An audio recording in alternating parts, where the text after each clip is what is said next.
ഒരു ജാതി ജാതകം. ഇതിൻ്റെ റൈറ്റർ രാകേഷ് മൻഡോടി ഇൻ്റർവ്യൂവിൽ പറഞ്ഞതാണ്. ഇത് തന്നെയാണ് പടം. ലൈക്ക് ഒരു ഭയങ്കര മിസോജിനിസ്റ്റിക് ആയിട്ടുള്ള മെയിൽ ഷോവനിസ്റ്റിക് ആയിട്ടുള്ള ഒരു മണ്ടൻ, തിരുമണ്ടൻ, അങ്ങനെ ഒരു ക്യാരക്ടറാണ് ആക്ച്വലി ഇതിനകത്ത് Vineeth Sreenivasan central character play ചെയ്യുന്നത്. ഡയറക്ടർ എം മോഹൻ മാമനാണ്, വിനീത് ശ്രീനിവാസൻ്റെ അമ്മയുടെ സഹോദരൻ, പുള്ളിക്കാരനാണ് ഡയറക്ടർ. കഥ പറയുമ്പോൾ മാണിക്കക്കല്ല്, അരവിന്ദൻ്റെ അതിഥികൾ ഡയറക്ടറാണ്. അദ്ദേഹത്തിൻ്റെ അത്യാവശ്യം 3 പടങ്ങളാണ് നന്നായിട്ട് ഓടിയിട്ടുള്ളത്, 2-3 പടം പൊട്ടിപ്പോയിട്ടുണ്ട്. ബാക്കി പറഞ്ഞ ഒരു OTT പടമാണ്. പിന്നെ ലൈക്ക് നല്ല രീതിയിലുള്ളൊരു പ്രൊമോഷൻ വർക്ക് ഇതിനകത്തുണ്ടായിരുന്നു. ലൈക്ക് ഇതിൻ്റെ ടീസർ ട്രെയിലർ, പിന്നെ ഒരു പാർട്ടി സോങ് പോലത്തെ ഒരു സാധനം, അതൊക്കെയാണ് ഇതിനു മുമ്പ് കണ്ടിരുന്നത്. ഓക്കെ, ഇതൊരു ഫൺ വാച്ച് ആയിരിക്കും എന്നുള്ളൊരു തോന്നലിലാണ് നമ്മൾ തിയേറ്ററിലേക്ക് പോകുന്നത്. തിയേറ്റർ വാച്ചൊന്നും അത്രയ്ക്കുള്ള എക്സ്പീരിയൻസ് ഒന്നും ആ പടം കൊടുക്കുന്നില്ല. ലൈക്ക് കോമഡി ഉണ്ട്, കുറച്ചധികം കോമഡികൾ വർക്കാവുന്നുണ്ട്, കുഴപ്പമില്ലാത്ത രീതിയിലുള്ള റൈറ്റിംഗ് ഉണ്ട്. പക്ഷേ ടോട്ടാലിറ്റിയിൽ നോക്കുമ്പോഴത്തേക്ക് തുടക്കം തന്നെ കല്ലേടിയാണ്. അതായത് ഇങ്ങനെയുള്ളൊരു കുഴപ്പം പിടിച്ചൊരു ആളിനെ സെൻട്രൽ ക്യാരക്ടറായിട്ട് പ്ലേ ചെയ്യുക. ലൈക്ക് കോമഡിയാണ്, പുള്ളിക്കാരനുള്ള കുത്ത് തന്നെയാണ് പടത്തിനകത്ത് മുഴുവൻ.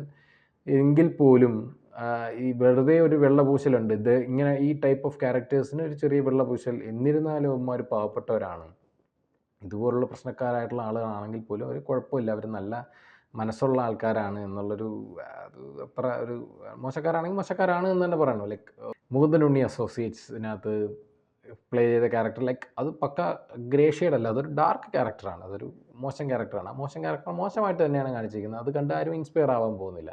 അങ്ങനെ തന്നെ ഇത് എടുക്കണം എന്നുള്ളതല്ല, എനിക്കെന്തോ അത് മോശം ക്യാരക്ടറിനെ വെറുതെ വെള്ളപൂശൽ എന്നുള്ളൊരു തോന്നൽ എനിക്കിതിനകത്ത് പേഴ്സണലി ഫീൽ ചെയ്തു. അതാണ് വിനീത് ശ്രീനിവാസൻ്റെ ക്യാരക്ടർ. പിന്നെ മനോഹരം എന്ന് പറഞ്ഞ പടത്തിനകത്താണ് തോന്നുന്നത് വിനീത് ശ്രീനിവാസൻ്റെ ഒരു ഡയലോഗ് ഉണ്ടല്ലോ, നീ ഇവൻ്റെ അടുത്ത് ഫോട്ടോഷോപ്പല്ല വെളിച്ചെണ്ണ വാങ്ങാൻ വന്നാൽ പോലും എന്ന് പറയുന്ന ആ ഒരു മീറ്ററിലാണ് ഈ പടം ഫുള്ള്. അത് ഭയങ്കര ഇറിറ്റേറ്റിംഗ് ആണ്. പടം തുടക്കം തൊട്ട് അവസാനം വരെ ആ മീറ്റർ പിടിച്ചിട്ടുള്ള, അതായത് ആ ഒരു ഡയലോഗ് പറയുന്ന മീറ്റർ ഉണ്ടല്ലോ, ആ മീറ്റർ പിടിച്ചിട്ടുള്ളൊരു പെർഫോമൻസാണ് വിനീത് ചെയ്തിരിക്കുന്നത് പടത്തിനകത്ത്. പിന്നെ കുറേ സെൽഫ് ട്രോളും പരിപാടികളും കാര്യങ്ങളൊക്കെ ഉണ്ട് ഇതിനകത്ത്, അതൊക്കെ രസമാണ്. പിന്നെ പെർഫോമൻസുകളിൽ എനിക്ക് അലമ്പൻസിനകത്ത് നമ്മുടെ അമൽ താഹ, പുള്ളിക്കാരൻ കുറേ വർഷങ്ങളായിട്ട് ചെറുതും വലുതുമായിട്ടുള്ള റോളുകളിലൊക്കെ അഭിനയിക്കുന്നുണ്ട്. യൂട്യൂബറാണ്, യൂട്യൂബിലാണ് മെയിനായിട്ട് ഇത് ചെയ്യുന്നുണ്ടെങ്കിലും ഇതിനകത്തൊരു ഡീസൻറ്റ് പെർഫോമൻസ്, അതായത് തുടക്കം തൊട്ട് ഒടുക്കം വരെയുള്ളൊരു ഗംഭീര റോൾ പുള്ളിക്കാരുണ്ട്. ഒരു കൂട്ടുകാരൻ്റെ റോൾ, ഒരു സൈഡ് കിക്ക് റോളുണ്ട്, പക്ഷേ അത് ഗംഭീരമായിട്ട് ചെയ്തിട്ടുണ്ട്. അവരുടെ ഗാങ്ങിൽ തന്നെയുള്ള ചിപ്പിയുടെ പെർഫോമൻസും അതുപോലുള്ള ഇതിനകത്ത് മറ്റുള്ള ആളുകളുടെ പെർഫോമൻസ് വൈസ് എല്ലാം നന്നായിരുന്നു. ഇതിനകത്ത് ഒരുപാട് നായികമാരെന്നല്ല, ശരിക്കും ആക്ച്വലി ആക്ട്രസസ് ഒരുപാട് പേരുണ്ട്. എന്താണ്, നമുക്ക് ഹാൻഡ് പിക്ക് ചെയ്തെടുത്ത് കാണാൻ കൊള്ളാവുന്ന നല്ല കുട്ടികളെ നമുക്ക് ഇതിനകത്ത് കാസ്റ്റ് ചെയ്യണമെന്ന് പറയുന്ന പോലെയുണ്ട്. അതിനകത്ത് കൈതു ലോഹറിന് ഇപ്പോൾ തമിഴിൽ ഡ്രാഗൻ എന്നുള്ളൊരു പടം വരാൻ പോകുന്നുണ്ട് പുള്ളിക്കാരിക്ക്. തമിഴിലെ ലോഞ്ച് മൂവി അതായിരിക്കും.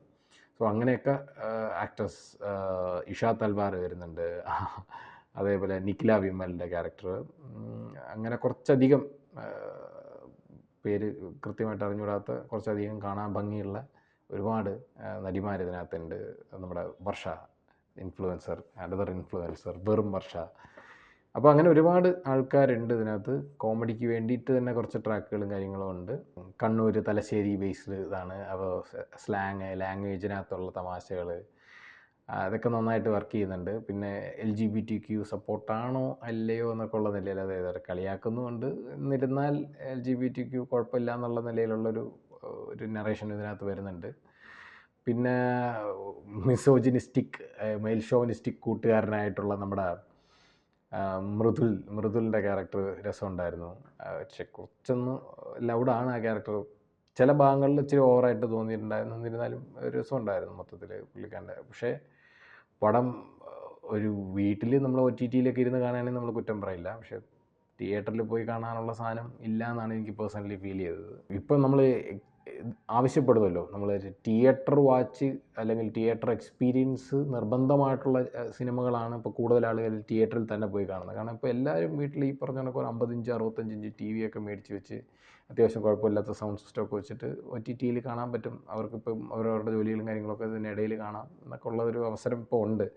സോ നമ്മളൊരു തിയേറ്ററിൽ വാച്ച് നിർബന്ധമായും ഒരു തിയേറ്റർ വാച്ച് വേണം എന്നുള്ള സിനിമകളിലാണ് ഇപ്പോൾ കൂടുതൽ ആളുകൾ തിയേറ്ററിലേക്ക് പോകുന്നത്, തിയേറ്ററിൽ ഹിറ്റായി മാറുകയും ചെയ്യുന്നത്. കുറച്ച് വർക്കായ കോമഡികളും കുറച്ചധികം വർക്കാവാത്ത കോമഡികളും ഉള്ള ഒരു റൊമാൻറ്റിക് കോമഡി എന്ന് വേണമെങ്കിൽ പറയാൻ പറ്റുന്ന രീതിയിലുള്ള ഒരു സാധാ മൂവിയാണ്. OTTയിലൊക്കെ വരുമ്പോൾ ഇതിൽ നിന്നുള്ള കുറച്ച് ഭാഗങ്ങളൊക്കെ ഒരു മീം കണ്ടൻ്റായിട്ടോ അല്ലെങ്കിൽ ഒരു മീം ടെംപ്ലേറ്റൊക്കെ ആയിട്ട് വരാൻ സാധ്യതയുണ്ട്. പക്ഷേ കുറച്ചധികം സാധനങ്ങൾ ട്രോള് മേടിക്കാനും സാധ്യതയുള്ളൊരു മൂവി തന്നെയാണ്.